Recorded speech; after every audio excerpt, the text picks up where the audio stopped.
Entonces vamos ahora sí al libro de Mateo capítulo 1 versículo 1.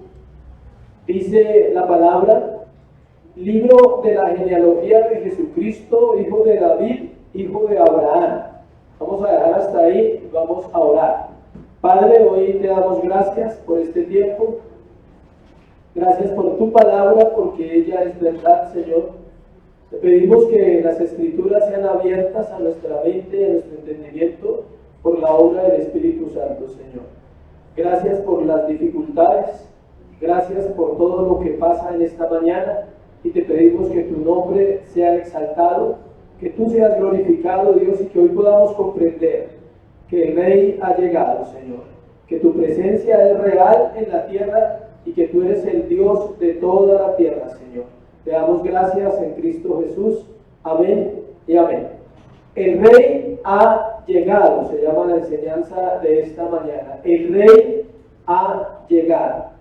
Vamos a hacer un estudio de Mateo capítulo 1, versículo 1, y los estudiosos dicen que se tendría que estudiar toda la Biblia para entender ese versículo, toda la Biblia. Le vamos a procurar entenderlo a la luz de las Escrituras y con todo lo que Dios nos está enseñando cada día. Iniciamos este sermón con el primer versículo del Nuevo Testamento, y para ello debemos aprender qué lugar ocupa el libro de Mateo en la historia de la Biblia, recordando que las Escrituras narran una sola historia, y es la historia de Dios. Para todos aquellos que comienzan a leer la Biblia y que quizás todavía no la entienden, esto es un sermón para nuevos y para antiguos. Para nuevos, para que aprendan a leer la Biblia, y para antiguos, para que corrijan, cómo leen la Biblia. La Biblia debe ser entendida como una unidad, como algo total. No se puede separar el Antiguo Testamento del Nuevo Testamento. Al contrario, el Antiguo Testamento son las sombras del Nuevo Testamento. El Nuevo Testamento ilumina lo que hay en el Antiguo Testamento. Entonces, si alguien quiere entender, escuche, un solo versículo de la Biblia, tendrá que ser una persona que estudie, no que alguien le dijo o que escuchó que pensaban que eso significaba tal cosa, y para eso Dios ha dejado herramientas. El libro de Mateo ocupa un lugar muy importante dentro de la Biblia. Fue escrito por Leví, uno de los 12 de Jesús, y es dirigido a un público judío exclusivamente, y tiene un solo propósito. Eso es por encimita. Tiene un solo propósito. ¿Cuál? Presentar a Jesús como un rey. Hoy vamos a presentar a Jesús como ¿qué? Como un rey, porque de hecho lo es. Él es el rey que la gente celebra en este tiempo. Él es el rey que la gente dice que en Navidad nace, pero la gente no le obedece. Es un rey cuyo pueblo no le obedece. Es un rey con un reino cuyo pueblo no lo conoce. Entonces hoy vamos a estudiar un poquito quién es ese rey y varios aspectos de la vida del rey Jesús. La Biblia está acompañada de muchas escenas. Fue narrada por diferentes autores de forma progresiva en cumplimiento de un plan de redención que Dios ya había establecido desde antes de la fundación del mundo. Si quieren anotar ahí, Efesios 1:4 dice que Él nos escogió desde antes de la fundación del mundo para que fuésemos sin mancha delante de Él. El propósito principal del libro de Mateo, al iniciar con la historia de la genealogía de Jesucristo, es mostrar el linaje real, que Él, valga la redundancia, realmente era ¿qué? El rey que había de venir, el rey prometido y el rey que establecería ¿qué? Su reino. Según la Escritura, ella misma nos dice en 2 Timoteo 3:16 que toda la Escritura es ¿qué? Inspirada por Dios.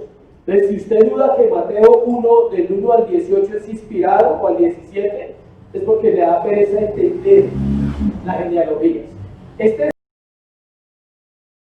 el 90% de los predicadores, las genealogías de Jesús. ¿Por qué? Porque demanda estudio, porque demanda dedicar tiempo para saber cuáles son las verdades que hay en esos textos, qué tiene que ver con la iglesia, qué tiene que ver con nosotros. En los tiempos actuales es necesario que la iglesia estudie las Escrituras para que al hacerlo Cristo sea exaltado, y nosotros reconozcamos la necesidad del único Señor y Salvador Jesús, el Hijo de David. Jesús, la simiente de Abraham.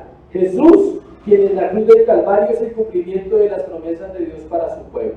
Entonces vamos a abordar este tema bajo 3 encabezados para que usted los anote de una vez. Vamos a mirar 3 aspectos basados en Mateo 1:1, usando el Antiguo Testamento y volviendo al Nuevo Testamento. Entonces póngale cuidado. Arrancamos en Mateo 1:1, nos vamos al Antiguo Testamento en los primeros 2 puntos y en el tercer punto volvemos a terminar ¿dónde? En el Nuevo Testamento, para explicar realmente ese versículo. Solo para explicar el versículo ¿qué? 1. Entonces el primer encabezado se llama el linaje del rey. Entonces vamos a ver por qué hay un linaje y por qué él es rey. O sea que no es un cuento, no es una historia de hadas, no es Santa Claus, es Jesús, el rey de reyes y el señor de señores. Segundo, la promesa de un rey que vendría. Era un rey prometido, era un rey que había sido anunciado durante siglos y es el rey que vendría y es el rey que ¿qué? Que vino, ya vino. Y tercero, ¿quién es ese rey? Eso tiene que ver con nosotros. ¿Quién es ese rey realmente para la iglesia y para cada corazón de los creyentes? Las escrituras son hermosas porque nos muestran el hilo de la redención en todos sus libros. Entonces hoy abordaremos este sermón desde el Antiguo Testamento con los ancestros de Jesús y terminaremos con él en su máxima expresión. ¿Cuál es la máxima expresión de Jesús? La cruz del Calvario. Vamos desde Génesis hasta ¿dónde? Hasta la cruz del Calvario. Sin cruz no hay gloria, sin cruz no hay redención, sin el sacrificio no vale de nada estudiar todo lo que vamos a estudiar si no cerramos al finalizar entendiendo que Él murió por nuestros pecados para darnos salvación y vida eterna. Cerremos esta breve introducción con las palabras del profeta Isaías, capítulo 9, versículo 6. Porque un niño nos es nacido, hijo nos es dado, y el principado sobre su hombro, y se llamará admirable, consejero, Dios fuerte, Padre eterno, príncipe de paz. Él es nuestro rey. Eso que acaba de escribir el profeta, cuando lo escribe, Él es Jesús. El niño que nació es hijo, dice, el principado está sobre su hombro, o sea, la autoridad, y se llama ¿qué? Admirable, consejero, Dios fuerte, Padre eterno, príncipe de paz. A Él es el que la iglesia debe rendirse, a Él es el que la iglesia debe ¿qué? Conocer. Entonces vamos al primer punto, el linaje del rey.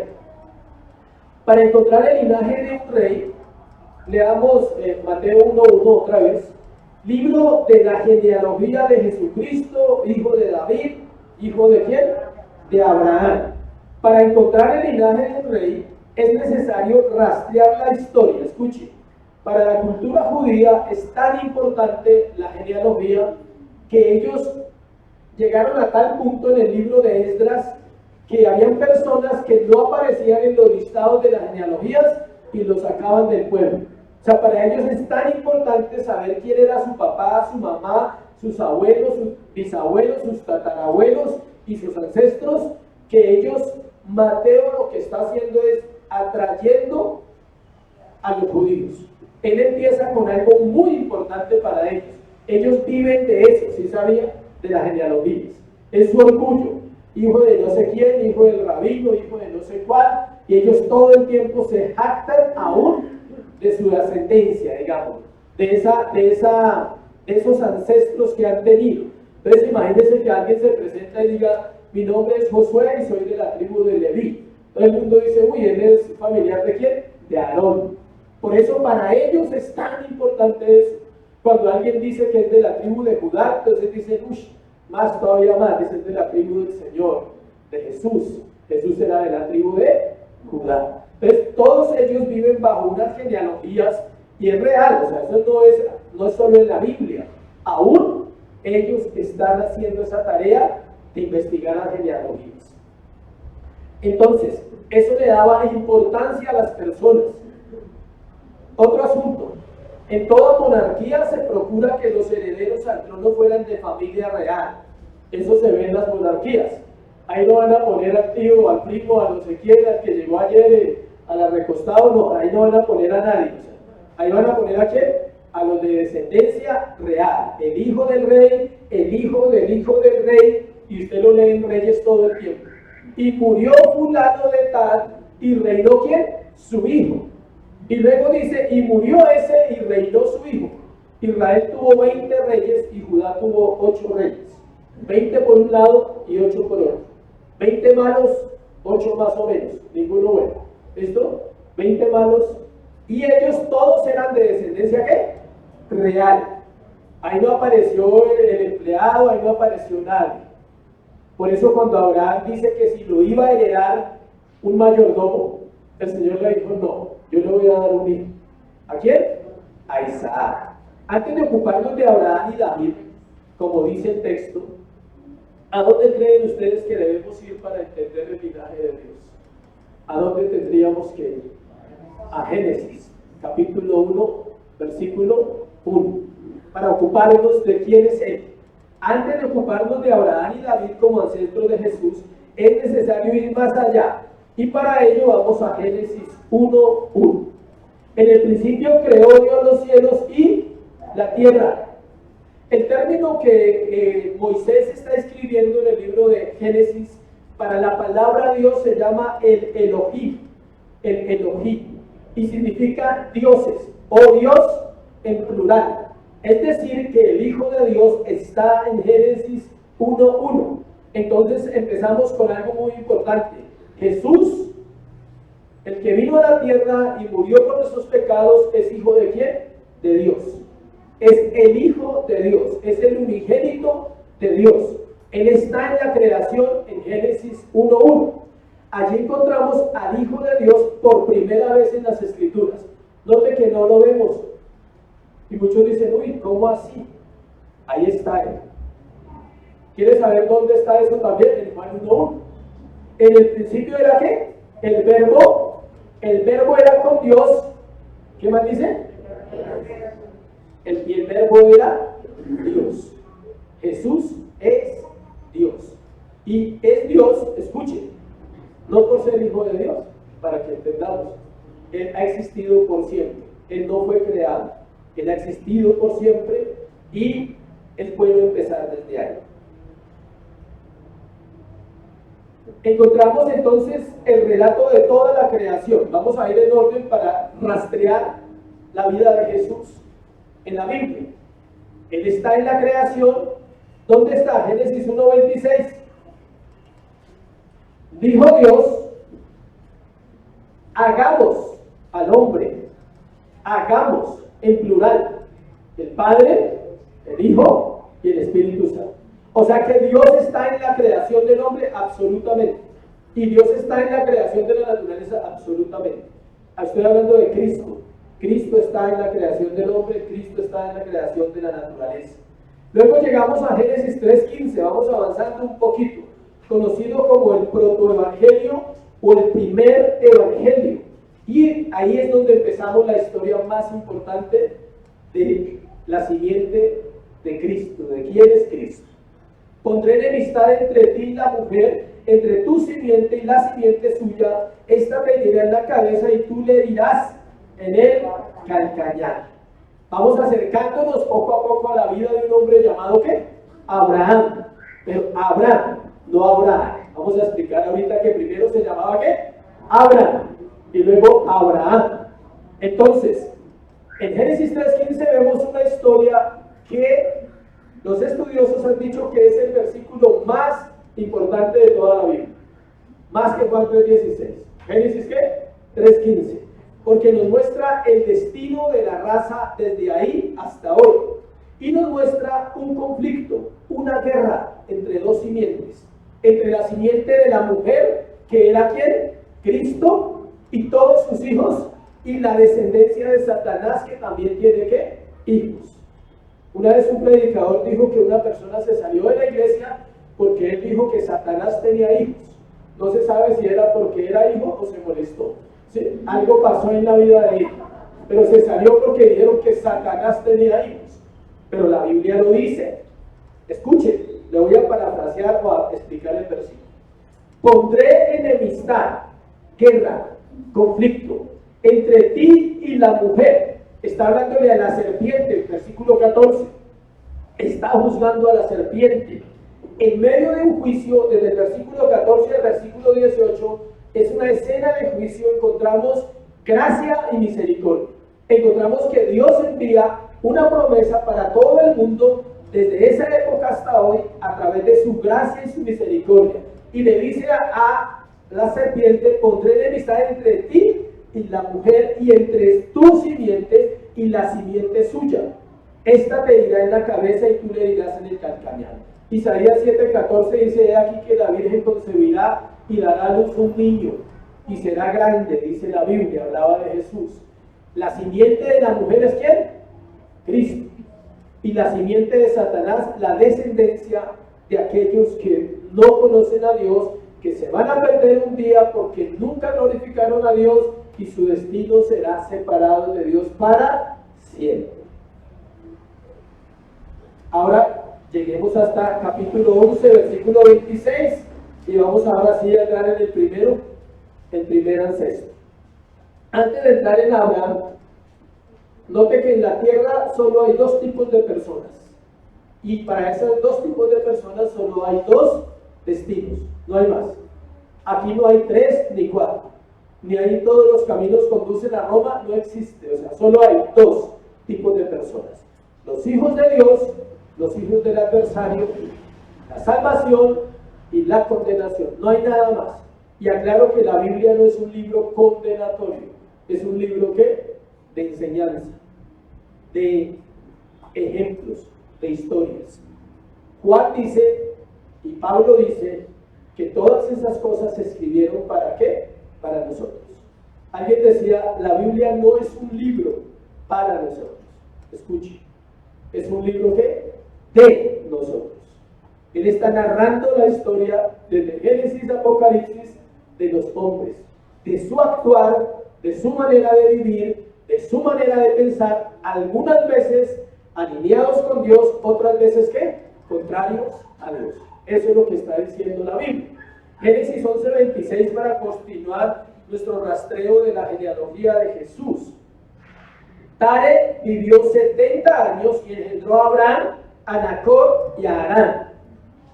Note que llegamos a otra genealogía. ¿Y es quién? Tare, el papá de quién? De Abraham. ¿Qué significa Tare? Demora. Abraham se demoró hasta que murió su padre. Ojalá nadie tenga que vivir eso, pero fue Abraham. Él se demoró hasta que murió ¿quién? Su padre. Tranquilo que nadie necesita morir. El que necesita morir es ¿quién? Usted a los demás. No que su padre muera, o su mamá muera, o sus hijos mueran, sino que yo pueda morir a los demás. O sea, ¿sí me estoy explicando bien? Ya funciona diferente porque estamos bajo gracia. Allí se dice un poco de la familia de Abraham. Abraham, no he nombrado Abraham, si me equivoco me perdono. Génesis 12:1-3. Pero Jehová había dicho a Abraham: vete de tu tierra y de tu parentela y de la casa de tu padre a la tierra que te mostraré. Pero, acuérdese que no podemos pasar por alto un ¿qué? Un pero. Así como cuando le ponen a usted un pero para algo. ¿Me puede hacer un favor? Sí, pero primero tengo que tal y tal cosa. Y uno dice: no está a la disposición. El pero. Y está diciendo que Dios ya había hablado a Abraham, y este hombre parece que se había demorado un poquito, ya dijimos por qué, fue su papá, y al fin escucha la voz de Dios. Dios llama a Abraham, porque el texto dice que el Señor le había dicho, o sea, él ya lo había llamado. Algunos dicen que son dos llamados, pero podríamos decir que es uno retardado. O sea, lo llamó, pero no hizo caso, entonces vuelve y le recuerda, y dice: voy ahora sí a hacer caso. Esta promesa de bendecir en Abraham las familias de la tierra no se cumplió en Abraham. Escuche, Abraham tuvo a Ismael y tuvo ¿a quién? A Isaac. Esta tampoco se cumplió en Isaac, quien tuvo ¿a quién? A Jacob y a Esaú. Tampoco se cumplió en Jacob, ¿A cuántos hijos tuvo Jacob? 12. ¿Y qué pasó con esas tribus? Fueron esclavizadas en Egipto, entonces la promesa no se cumplió con ellos. ¿En quién se cumplió la promesa que le dieron a Abraham? En Cristo. Porque escuche, solo en Jesucristo son benditas todas las familias de la tierra.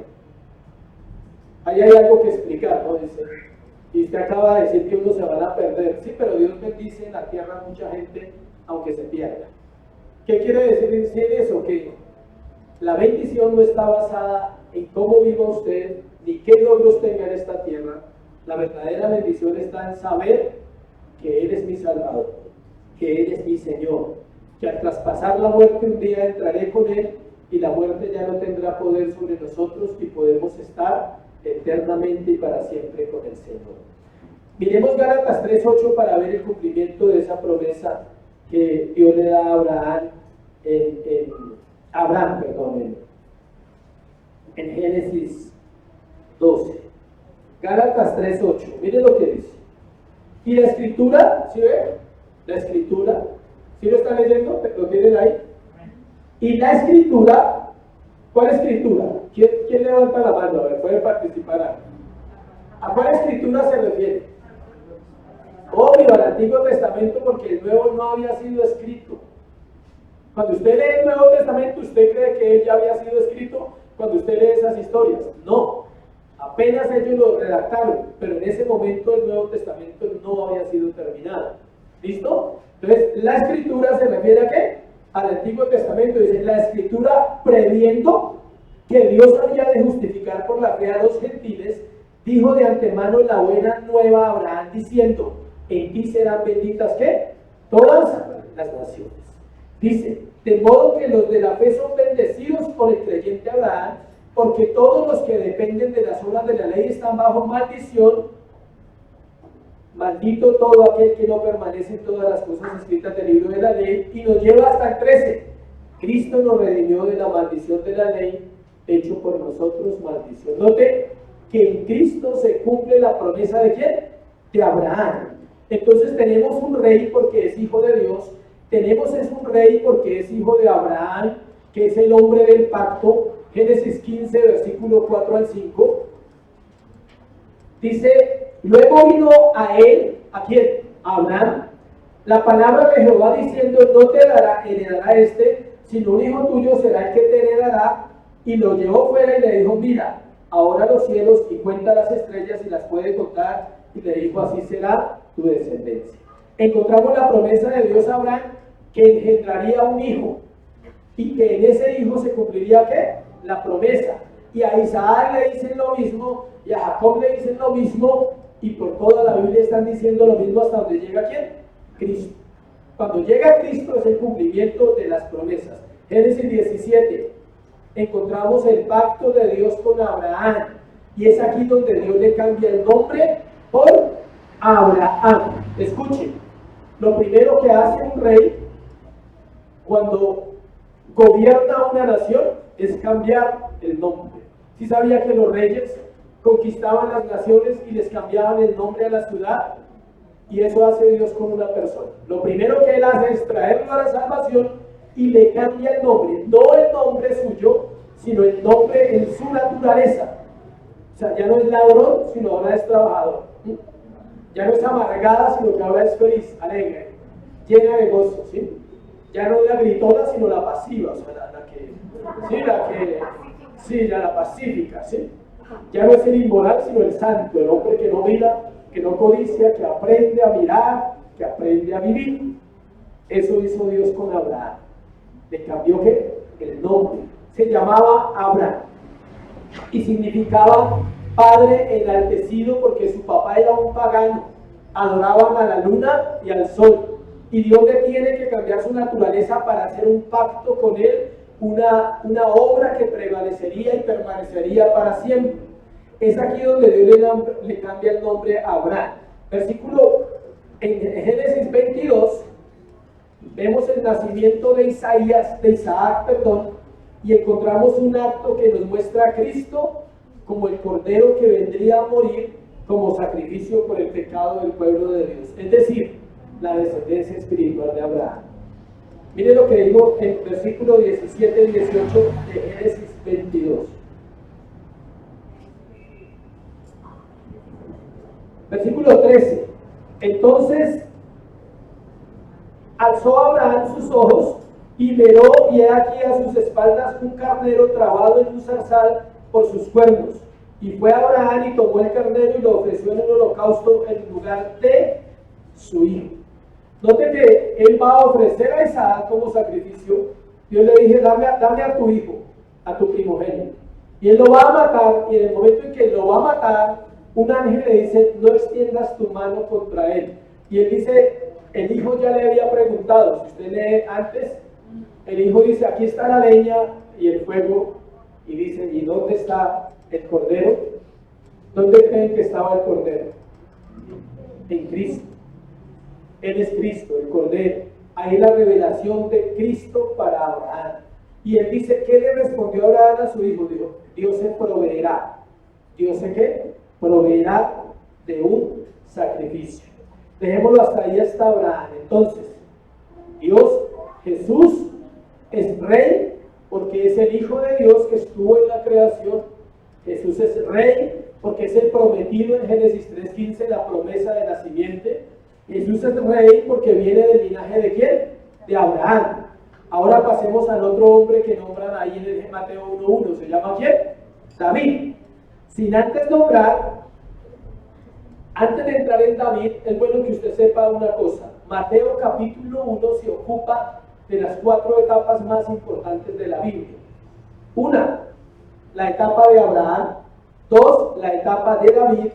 3, la etapa del exilio, o sea, de la cautividad. Y 4, la etapa de Jesús.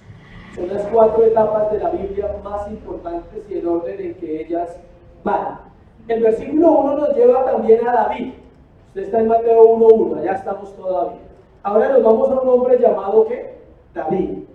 ¿Cómo era conocido ese hombre? Como el hombre conforme al corazón de Dios. Un reino, era un reino. Aquí hay una palabra que algunos no han escuchado, es nueva para algunos, otros ya la conocen. Se llama tipo. David era un ¿qué? Tipo de Cristo. Él era igual a Dios en ese momento en la tierra. De hecho, las palabras del rey eran como si fuera Dios.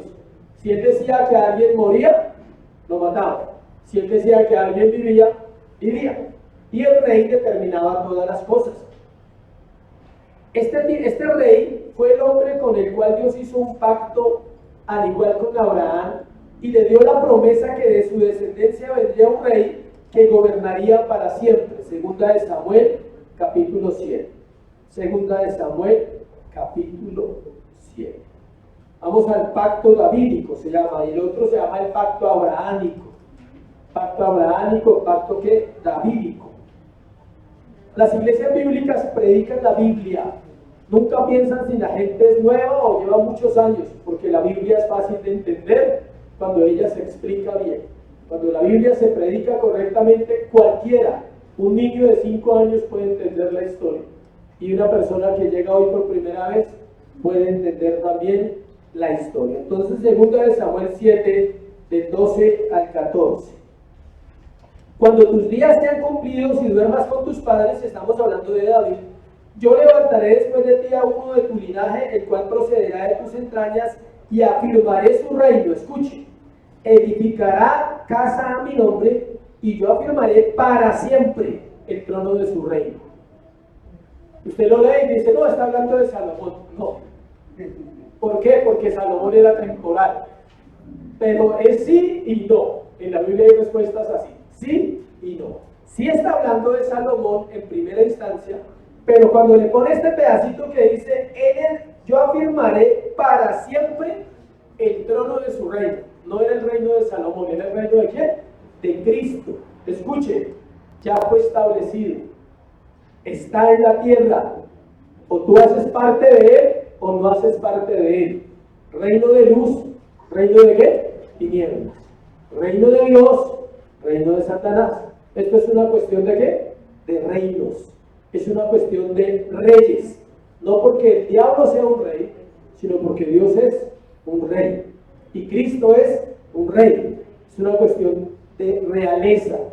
Nosotros, aunque no creamos, porque nos cuesta creer, venimos también de un linaje que real. No con eso predicamos el evangelio de la prosperidad, claro. Simplemente debemos comportarnos como se comportan los hijos de un rey, correctamente. Son testimonio y son ejemplos. ¿Y por dónde es? No es que usted va a ser el más rico del mundo y se va a ganar $1.000.000 este año. No funciona así. ¿Listo? Funciona es con testimonio, con poder y con autoridad. Versículo 14 dice: yo le seré a él padre y él me será a mi hijo. Ahí se refiere a Salomón. Y si él hiciere mal, escuche, yo le castigaré con vara de hombre y con azotes de hijos de hombres. Ahí está hablando de Salomón. Si ve que la escritura hay que estudiarlo. Ese pedacito sí se refiere a quién? A Salomón. Porque dice: si hiciere mal. ¿Jesús hizo mal? Nunca. Entonces no se puede referir a Cristo, se refiere a Salomón. El anterior se refiere a Cristo. Escuche. El profeta nombra, la ascendencia de Jesús con David es nombrada en toda la Biblia. Toda la Biblia habla de él. En Apocalipsis se habla del hijo de David. En Juan se habla del hijo de David. ¿Se acuerdan de dos ciegos que decían a gran voz: Señor, hijo de David, ten misericordia de nosotros? Y pedían que Dios les devolviera la vista, porque los judíos reconocían que el Mesías vendría del linaje ¿de quién? De David. Miren lo que dice Isaías 11:1-3. Ahí nos da una señal más, un dato más. Note que vamos en la Biblia de allá hacia acá para llegar ahora otra vez a conectar la historia con el Nuevo Testamento. Isaías 11:1-3.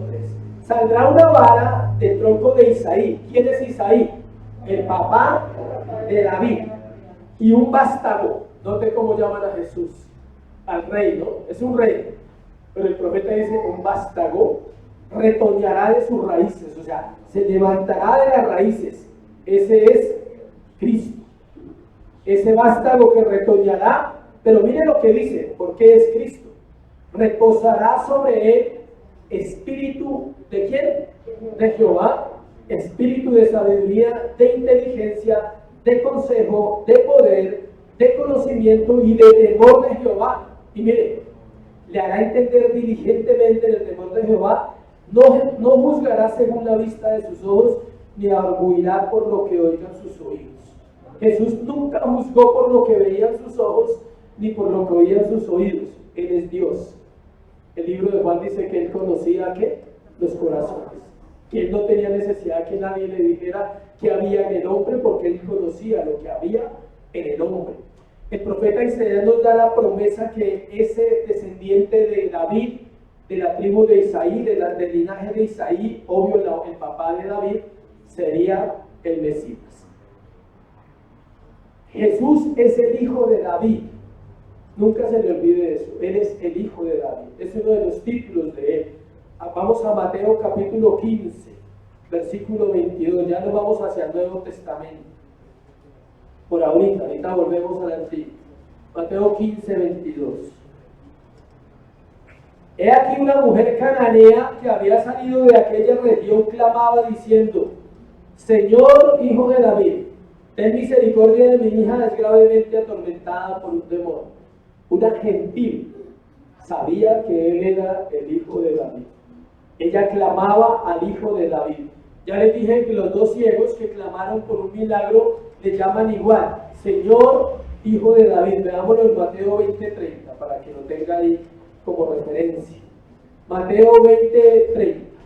Y dos ciegos que estaban sentados junto al camino, cuando oyeron que Jesús pasaba, clamaron diciendo: Señor, hijo de David, ten misericordia de nosotros. Y la gente les reprendió para que callasen, pero ellos clamaban más diciendo: Señor, hijo de David, ten misericordia de nosotros. Note que ellos sabían quién era él y de qué parte venía, de qué linaje venía. Segundo punto, la promesa de un rey. Ya vimos un poquito, eso es así por encimita, para que los que les gusta estudiar, eso es por encimita de dónde viene nuestro Señor Jesucristo. ¿Por qué? ¿Por qué predicar un tema en estas fechas así? Porque la gente no sabe a quién celebra. La gente toma los versículos sueltos y los malinterpreta, los saca de contexto. Romanos 10:9, que si creyeres con tu boca que Jesús es el Señor y confesares con tu boca que Dios le levantó de los muertos, serás salvo. Y la gente cree que con una oración basta para ser salvo. Necesitamos conocer a quién, a Jesús, y conocerlo como la Biblia lo enseña. La promesa de un rey. Hablamos que Jesús es de linaje real porque es hijo de Dios en Génesis 1:1. También dijimos que es descendiente de Abraham, a quien se le dio la promesa que de él nacería una simiente prometida en Génesis 3:15, y que es hijo de David, a quien Dios prometió un rey eterno. Vamos hasta ahí en el tema. Pero no solo en estos dos hombres se anunció la promesa de un rey que vendría.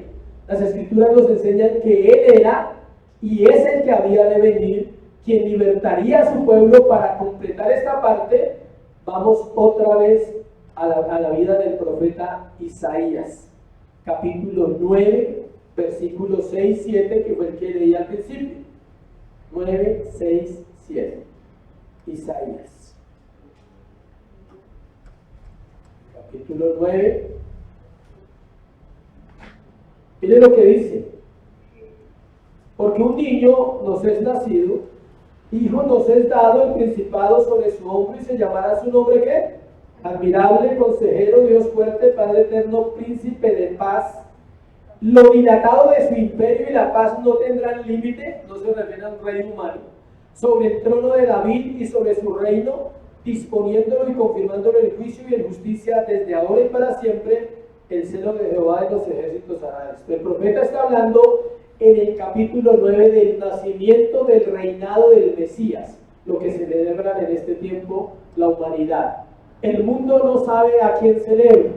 El mundo es pagano, ¿sí sabía? Nosotros somos paganos, este mundo. Uno piensa que los paganos eran los griegos y los romanos y los egipcios. Esta cultura es ¿qué? Pagana. Celebra bajo la maldad. Celebra las fiestas, entre comillas, que aluden a un Salvador que nació en un pesebre, y lo celebran bajo el alcohol, bajo el pecado, bajo la inmoralidad, bajo la violencia, porque son ¿qué? Paganos. Ese es ser pagano. El mundo es pagano, porque no celebra al real, al Dios real. Celebra a un Dios inventado por los hombres, a un Dios inventado por las religiones.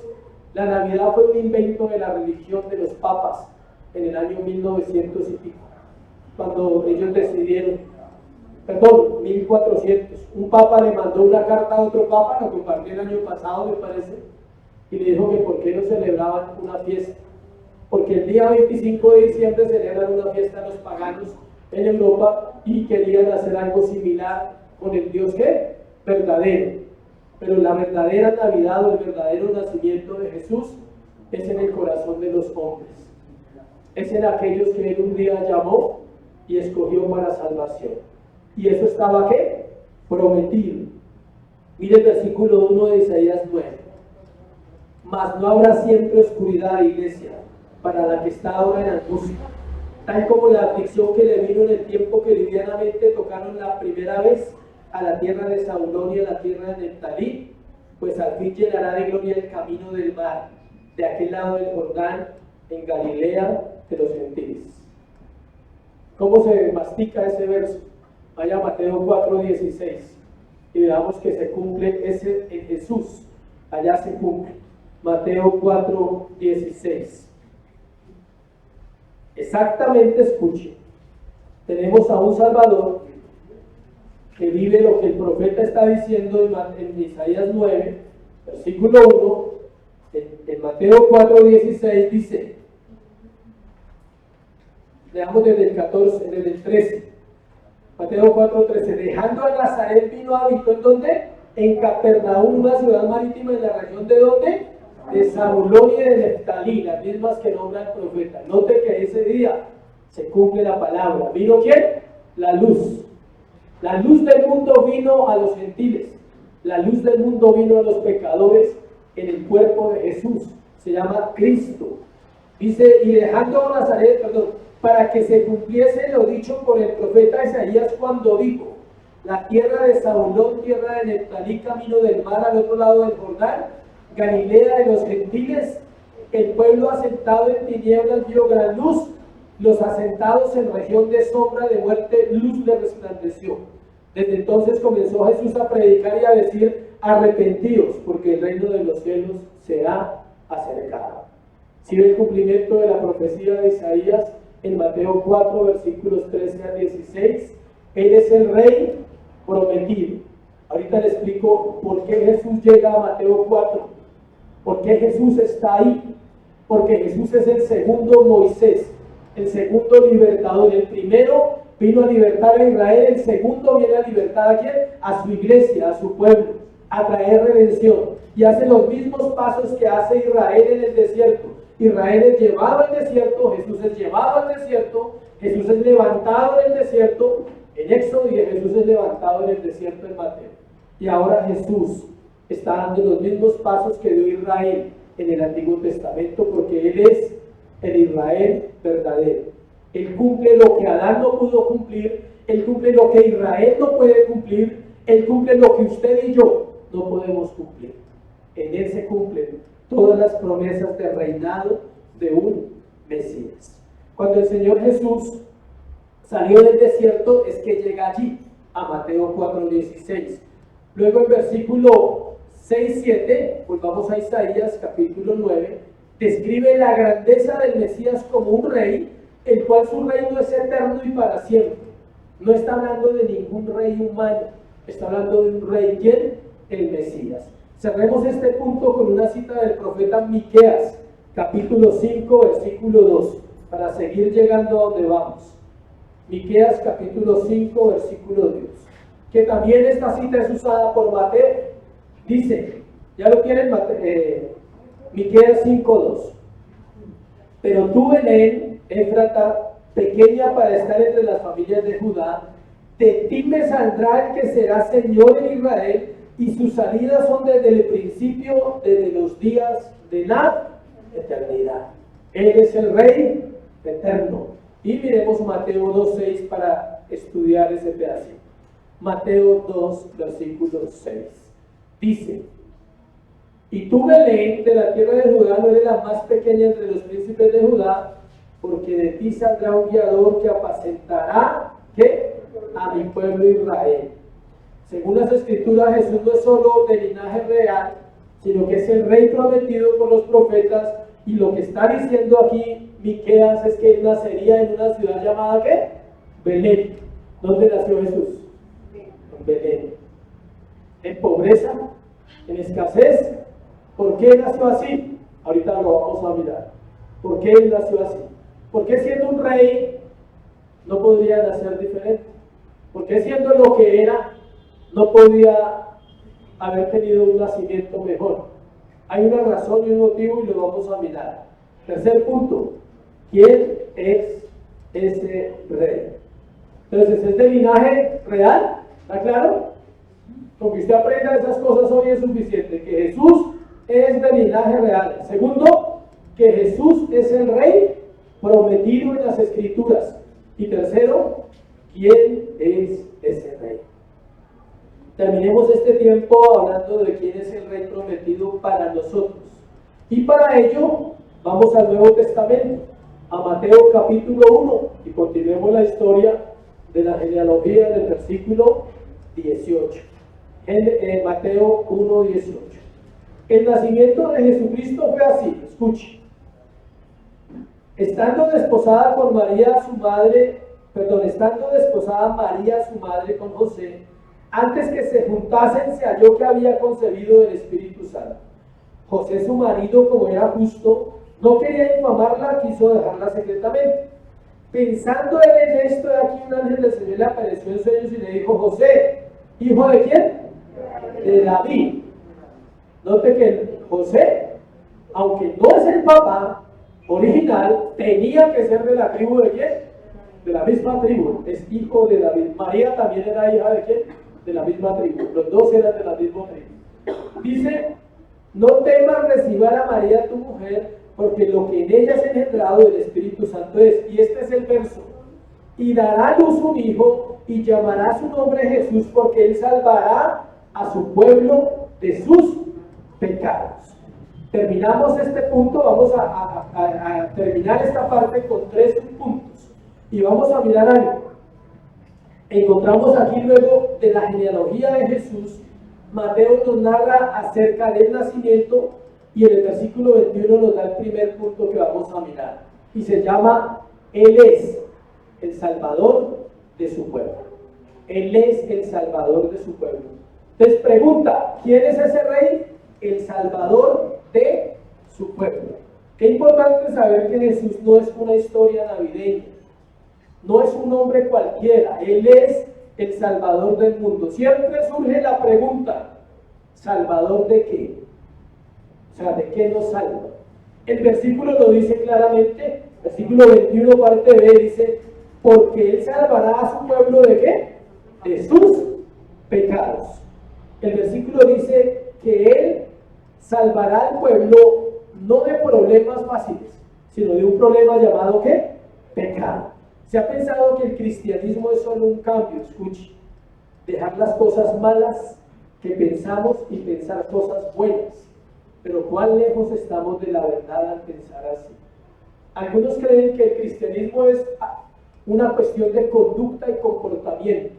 Es enseñarle a la gente a hablar, a pensar, y se dice que las iglesias manipulan a las personas porque les enseñan a hacer cosas. Eso es imposible. Ningún hombre puede enseñarle a otro a qué, a pensar. Sus pensamientos están en él, internamente. Obvio que hay una influencia, eso es diferente. Pero no se trata de eso el cristianismo. Necesitamos un Salvador. Es porque estamos perdidos, muertos y sin esperanza, esclavos de nuestra naturaleza caída, y humanamente no podemos hacer nada. Estamos esclavos y muertos en pecados, y por eso nace un Salvador. El nombre Jesús, ahí en el libro de Mateo, significa ¿qué? Salvador, porque salvará a su pueblo de sus pecados.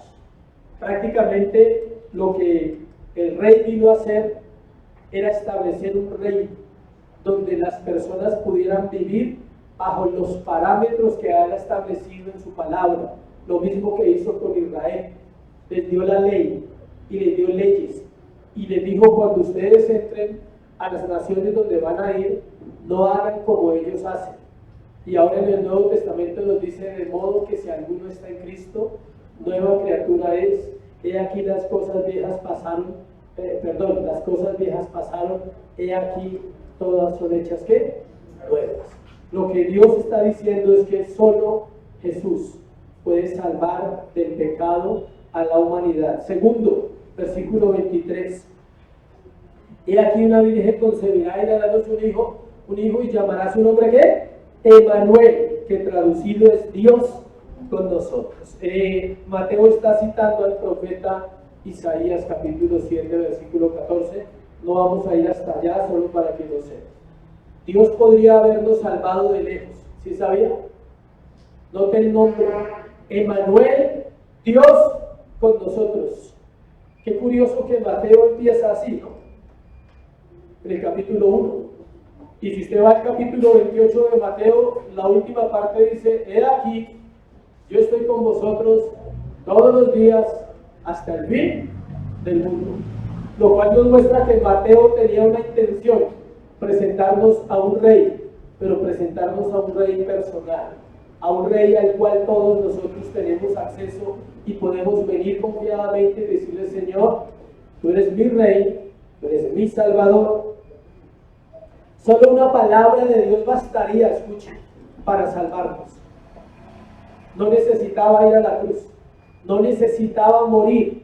Solo una palabra de Dios bastaba para salvar a la humanidad, porque Romanos 5:8 dice que Él muestra su amor para con nosotros en que, siendo pecadores, Cristo murió por nosotros. La pregunta: ¿qué quiere decir Mateo con Emanuel, Dios con nosotros?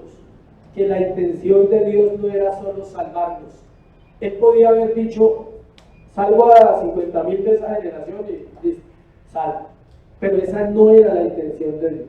¿Cuál era la intención de Dios al salvarnos? Tener una relación con nosotros, relacionarse. Por eso su nombre se revela como Emmanuel, Dios con nosotros. Solo Jesús, escuche, nos puede dar a conocer al Padre, nadie más. Solo Él nos puede enseñar sus caminos que son justos y verdaderos. Esa relación es iniciada por Dios, no por el hombre. Le amamos a Él, ¿por qué? Porque Él nos amó primero. Cuando la gente dice que ama a Dios, es una frase muy difícil de sostener, ¿sí sabía? Hay gente que en el mundo, pecando, viviendo vidas impías, vidas sin testimonio, y se jactan diciendo, es que yo amo a Dios y Dios me ama. No lo aman. ¿Por qué no lo aman? Porque no puedes amar al que no conoces. Primero debes conocerlo para poderlo amar.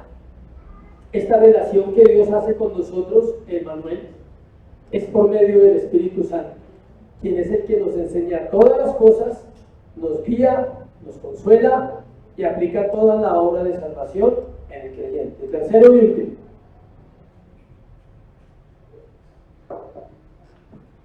El rey deja su trono para ser el Cordero de Dios que quita el pecado del mundo. Entonces el rey es un salvador. Está anunciado en Mateo, ahí en Mateo 1, que él era el salvador del mundo. El rey, ¿qué más hace? Lo segundo.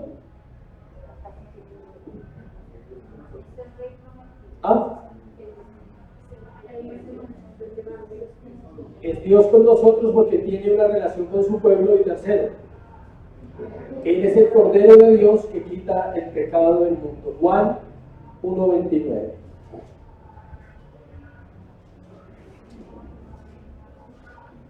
Juan 1:29. El siguiente día vio Juan a Jesús que venía a él y dijo, he aquí el Cordero de Dios que quita el pecado del mundo. Finalmente, miremos cómo y dónde se cumplen las promesas de Dios en nosotros. En la cruz del Calvario. Él es el Cordero Redentor. Él es el Cordero Sacrificial. Él es la simiente prometida. El pacto de Abraham, el pacto de David, se cumple en la cruz del Calvario. Por eso no hay promesas nuevas. Por eso no hay revelaciones nuevas. Por eso toda la Biblia, escuche, toda la Biblia está cerrada. Nadie puede añadir y nadie puede ¿qué? Quitar. Dice que el que añadiere o le quitare será quitado del libro de la vida también. Por eso es tan serio predicar el Evangelio. Y por eso es tan importante predicar la Biblia como ella es, estudiándola y comprendiéndola a la luz de la misma Biblia. Si ve que usted a través de la misma Biblia puede entender quién es Jesús. No, que alguien dijo, ahora están diciendo que el Mesías viene, no sé si ha escuchado, que el Mesías va a venir pronto y que hay un rabino judío que está hablando ya con el Mesías. Eso se llama engaño, mentira. La Biblia dice que nadie sabe el día ni la hora, dice, ni los ángeles no lo saben. Nadie sabe el día y la hora que el Señor vendrá. Una cosa sí es cierta, Él vendrá por su pueblo, Él recogerá su iglesia, vendrá por su esposa porque no se ha divorciado y porque es fiel. Por eso vendrá por su esposa, porque Él nunca la va a dejar. El cordero que vio Abraham es el cordero que vio Juan, es el mismo cordero que quita el pecado del mundo. El rey prometido va a la cruz a morir, se despojó de su trono, de su gloria. Filipenses 2, para explicar la cruz del Calvario, y cerramos con ese pasaje. Filipenses 2 es uno de los pasajes más bonitos que Pablo escribe. La gente dice, pero los predicadores dicen que todos los pasajes son los más bonitos, porque todos los pasajes son los más bonitos. Por eso decimos eso, porque cuando tú entiendes la Biblia no hay una parte fea, toda es espectacular. Filipenses 2 del 6 al 11, el retrato de la cruz dice, el cual, siendo en forma de Dios, no estimó el ser igual a Dios como cosa a que aferrarse, sino que se despojó a sí mismo tomando forma de siervo hecho semejante a los hombres, y estando en la condición de hombre se humilló a sí mismo, haciéndose obediente hasta la muerte. ¿Y muerte de qué? De cruz. Pero miren, por lo cual Dios también lo exaltó hasta lo sumo y, ¿qué dice? Le dio un nombre que es sobre todo nombre, para que en el nombre de Jesús se doble toda rodilla de los que están en los cielos y en la tierra y debajo de la tierra, y toda lengua confiese que Jesucristo es el Señor, para la gloria de Dios Padre. ¿Él por qué fue exaltado? Porque vivió obedientemente. Dios nunca ha exaltado al primer desobediente, siempre exalta ¿a quién? A los obedientes. Siempre ha sido así y siempre será así. Dejó su trono, dice la Biblia, el cual siendo en forma de Dios, Él es Dios, está en su trono de gloria. ¿Quién sabe dónde fue ese momento? ¿En qué momento de la Biblia podríamos aplicar donde dice que Él era en forma de Dios y no estimó el ser igual a Dios como cosa que aferrarse? En la encarnación, cuando Él viene y el Espíritu Santo viene sobre María, ahí Él abandona su trono y ahí es donde Él viene a ser ¿qué? Hombre. Él es el Dios hombre. El rey se vuelve ¿qué? Hombre. ¿Para qué un rey se vuelve hombre? Para salvar hombres. Para que nosotros pudiéramos entender de alguna manera quién es Dios. La Biblia dice, a Dios nadie le ha visto. Él habita en una eternidad y en una luz inaccesible, dice Timoteo. Lo único que hemos visto de Dios es ¿a quién? A Cristo. Y Él es la imagen del Dios invisible, el primogénito de toda la creación, porque en Él fueron hechas todas las cosas, las que se ven y las que no se ven. Y en Él habita toda la plenitud de la deidad, en Cristo Jesús. Por eso Él es el Rey que viene a morir a la cruz del Calvario. Se despojó de su trono, según Filipenses, vivió obedientemente, dice, se despojó a sí mismo tomando forma de siervo, hecho semejante a los hombres. El Rey se hizo hombre y una de las humillaciones más grandes para Dios, aparte de la cruz, era ser hombre. Sentir cansancio, sentir hambre, sentir tristeza cuando Lázaro murió, sentir dolor cuando llegó a Jerusalén y vio a Jerusalén perdida y dice, oh Jerusalén, Jerusalén que matas a los profetas, cuánto hubiese querido, dice él, como la gallina recoge a sus polluelos, así hubiese querido ser sobre vosotros, pero a los suyos vino y no le recibieron. La luz del mundo vino a este mundo y los hombres amaron más las tinieblas que la luz. Ese es nuestro Jesús, Él es nuestro Redentor. Versículo 8. Estando en la condición de hombre, se humilló a sí mismo. Nadie lo humilló, entienda esto, iglesia. Nadie lo humilló. Los judíos no lo humillaron, los romanos no lo humillaron, los soldados no lo humillaron. Él se humilló ¿qué? A sí mismo. ¿Por qué nadie lo humilló? Porque nadie podía humillarlo.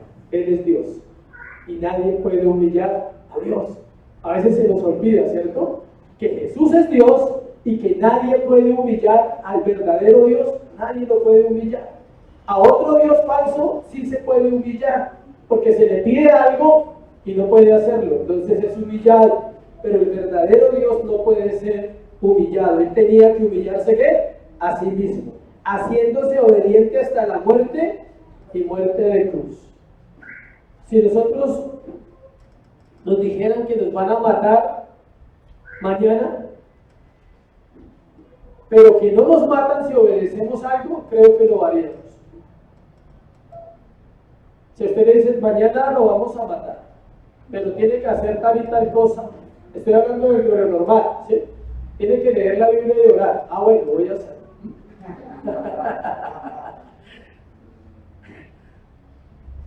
Pero lo que no sabemos es que todos los días tenemos que morir.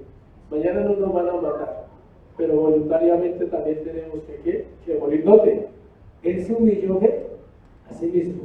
El hombre, antes de que dice que antes de que el lucero amanezca y la mañana resplandezca, el hombre debe buscar a Dios para no ser humillada. Mientras el hombre busca a Dios, no será humillado en esta tierra por cosas humanas y terrenales. Cuando usted se humilla delante de Dios, ¿qué dice la Biblia? El que se humilla será ¿qué? Exaltado. Y el que se exalta será ¿qué? Humillado. Eso viene de Jesús, del carácter de Jesús. Versículo 9, ¿vamos o 10? ¿O voy? ¿9 o 10? Por lo cual Dios también lo exaltó hasta lo sumo y le dio un nombre que es sobre todo nombre, el nombre de Jesús, nuestro Rey. Para que en el nombre de Jesús se doble toda rodilla de los que están en los cielos y en la tierra y debajo de la tierra.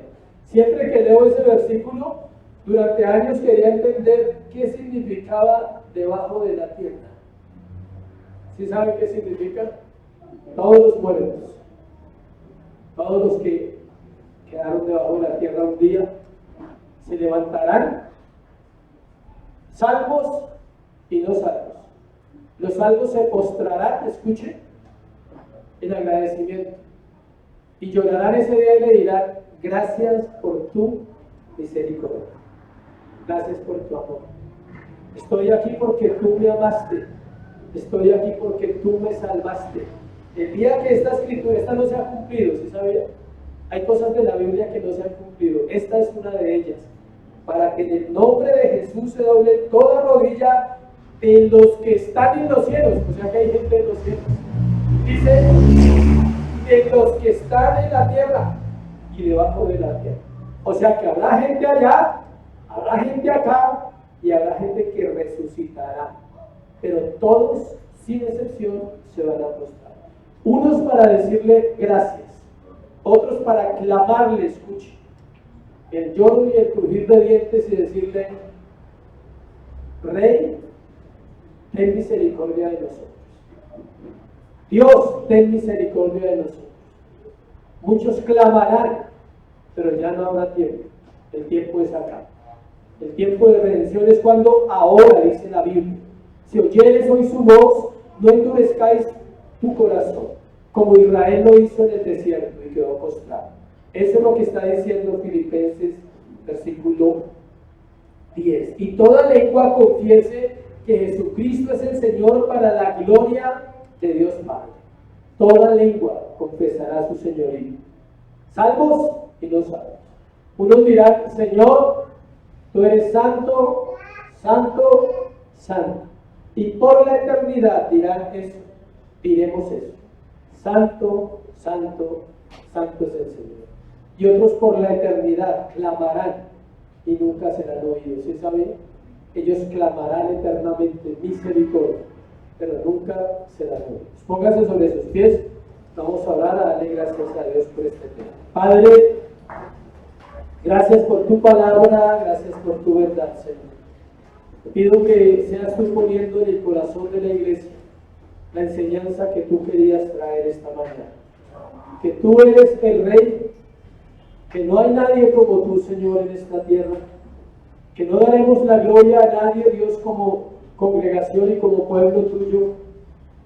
Que reconocemos tu señorío esta mañana y venimos a ti pidiéndote que nos ayudes. Limpia nuestro corazón de pecado, Señor. Limpia nuestra mente y nuestra alma, Señor, de todo lo que sea contrario a ti. Derriba el orgullo de los hombres. Derriba la arrogancia y la soberbia de aquellos que no te reconocen como Señor. Y danos un corazón íntegro para vivir agradándote, Dios. Te damos gracias por lo que estás haciendo. Te pido que la palabra dé fruto en el tiempo adecuado, Señor. En Cristo Jesús. Amén y amén. Dios les bendiga, Dios les guarde. Un aplauso a Jesús.